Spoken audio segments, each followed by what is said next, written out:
इस जो हमारा 20-21 का जो क्रशिंग सीजन था उसका सभी शुगर मिल्स, हमारी कॉरपोरेशन की जितनी भी शुगर मिल्स थी उनकी कोई पेमेंट बकाया नहीं है और 10 जुलाई से पहले ही सभी किसानों को उनके गन्ने की पेमेंट हमने कर दी है और किसानों को किसी तरह की कोई समस्या नहीं है। इसी तरह हमने आगे जो करनाल है, पानीपत है, इन शुगर मिल्स के अंदर भी इथेनॉल प्लांट की प्रोविज़न रखा हुआ है, उन पर भी कार्रवाई चल रही है। किसानों की पेमेंट, हमारा जो मेन मकसद होता है किसानों को पेमेंट प्रॉपर मिले, टाइम पे मिले। तो जब मिल्स के जो खर्चे कम होंगे और जो प्रोडक्ट्स हम जैसे इथेनॉल है, अभी पिछले सीज़न में हमने गुड़ और शक्कर बनाया और रिफाइंड शुगर भी रोहतक के अंदर हम जैसे बना रहे हैं, तो इन चीज़ों के जो रेट है मार्केट में अच्छे होते हैं, तो इससे मिल्स का जो इनकम भी बढ़ेगी और किसानों को प्रॉपर टाइम पे पेमेंट हो जाएगी। पंजाब केसरी में आप सबका स्वागत है। मैं हूं चंद्रशेखर धरनी। इस वक्त हम मौजूद हैं हरियाणा के सहकारिता मंत्री बनवारी लाल जी के पास। इनसे चर्चा करेंगे कई अहम मुद्दों के ऊपर। सबसे पहले सर, आपका स्वागत है पंजाब केसरी में। Thank you. मंत्री जी, जिस प्रकार से शुगर मिलों से लोगों को एक शिकायत रहती है कि उनकी पेमेंटें गन्ना जो मिले हैं वहाँ से प्रॉपर नहीं होती, इस बार क्या स्थिति है? देखो, इस जो हमारा 20-21 का जो क्रशिंग सीजन था उसका सभी शुगर मिल्स, हमारी कॉरपोरेशन की जितनी भी शुगर मिल्स थी उनकी कोई पेमेंट बकाया नहीं है और 10 जुलाई से पहले ही सभी किसानों को उनके गन्ने की पेमेंट हमने कर दी है और किसानों को किसी तरह की कोई समस्या नहीं है। आपने पिछले दिनों रिव्यू मीटिंग की थी, उसमें क्या गाइडलाइन दी आपने?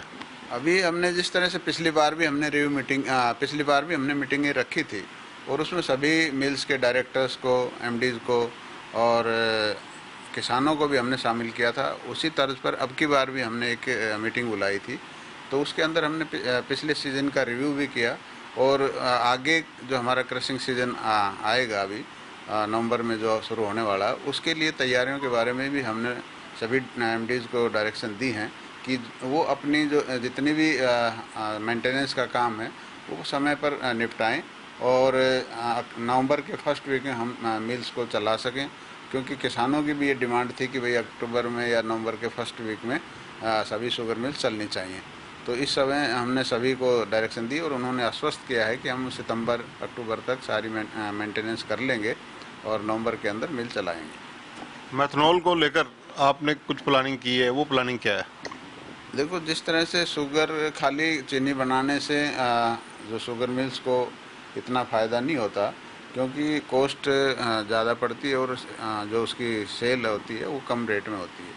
तो हमने सोचा कि भाई इस इथेनॉल का भी आगे बढ़ना चाहिए, क्योंकि इथेनॉल सरकार ने भी पेट्रोल के अंदर जो मिला के बेचने की परमिशन दी हुई है और इथेनॉल अभी हमारा शाहबाद जो शुगर मिल है उसके अंदर लगभग कंप्लीशन पे है और सितंबर के लास्ट वीक तक उसका इनॉग्रेशन उन्होंने कहा है कि हम करवा देंगे।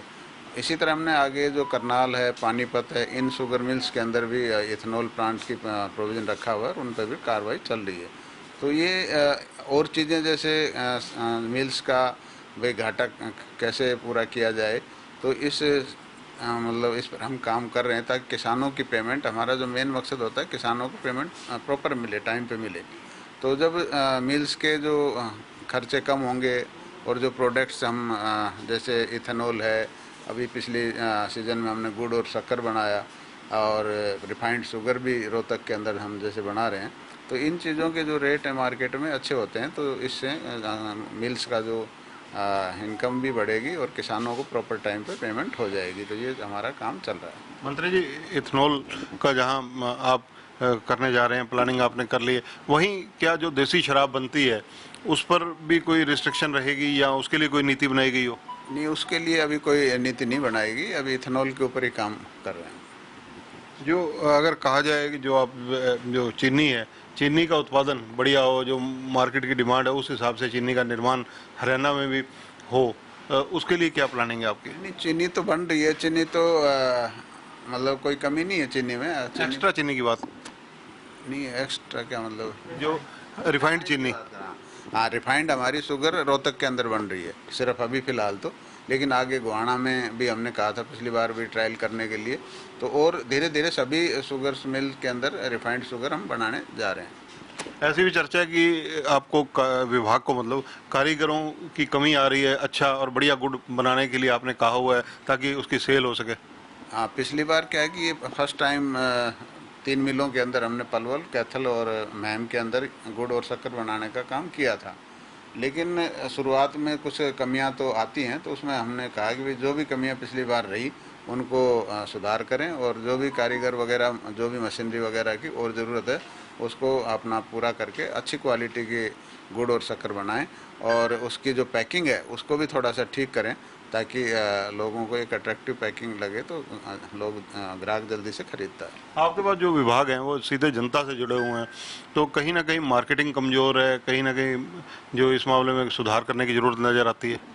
हाँ, ये बात ठीक है कि ये जो विभाग है ये, हाँ, जनता से जुड़ा हुआ है और किसानों से जुड़ा हुआ है।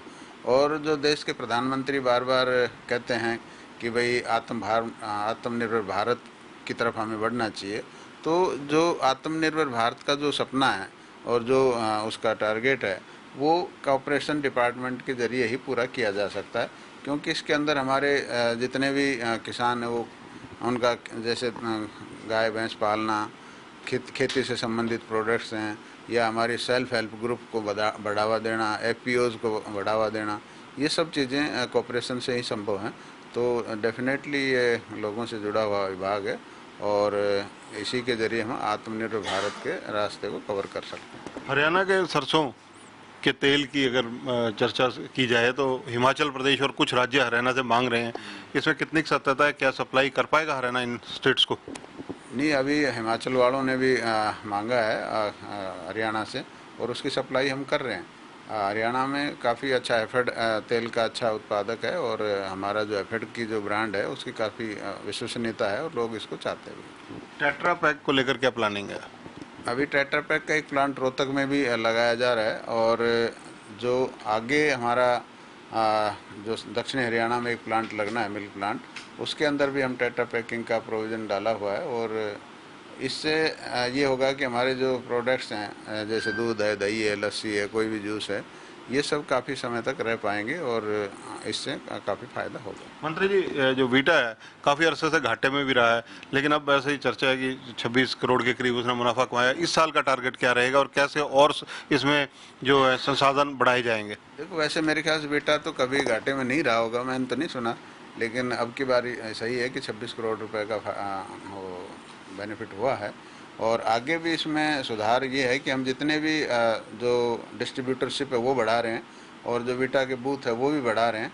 तो जब लोगों को विटा के प्रोडक्ट्स अपने जगह जगह पर अपने नज़दीक मिलेंगे, तो इससे और भी ज़्यादा सेल होगी।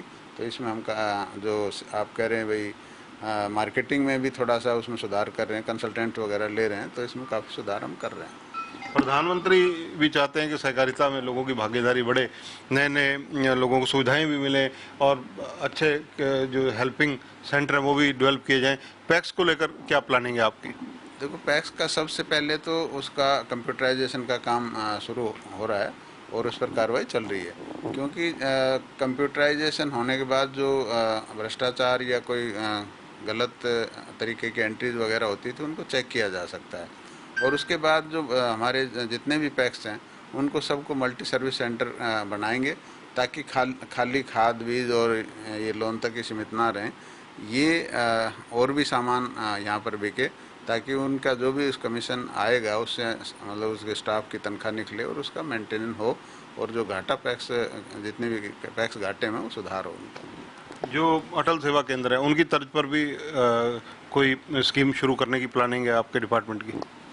आर्को बैंक से हमने डिपार्टमेंट से बात की थी। डिपार्टमेंट इस पर कार्रवाई भी कर रहा है कि भाई जो बड़े गांव हैं उनके अंदर एक कोई बच्चा क्वालिफाइड हो, कंप्यूटर स्टैंड हो, तो उसको हम 50,000 तक का लोन देकर उसको ये सेंटर एस्टेब्लिश करने के लिए मदद कर सकते हैं, ताकि वो अपनी रोजी रोटी कमा सके। सहकारिता विभाग की अगर बात करें तो इसे क्या पूर्णतया कंप्यूटर युक्त किया जा चुका है?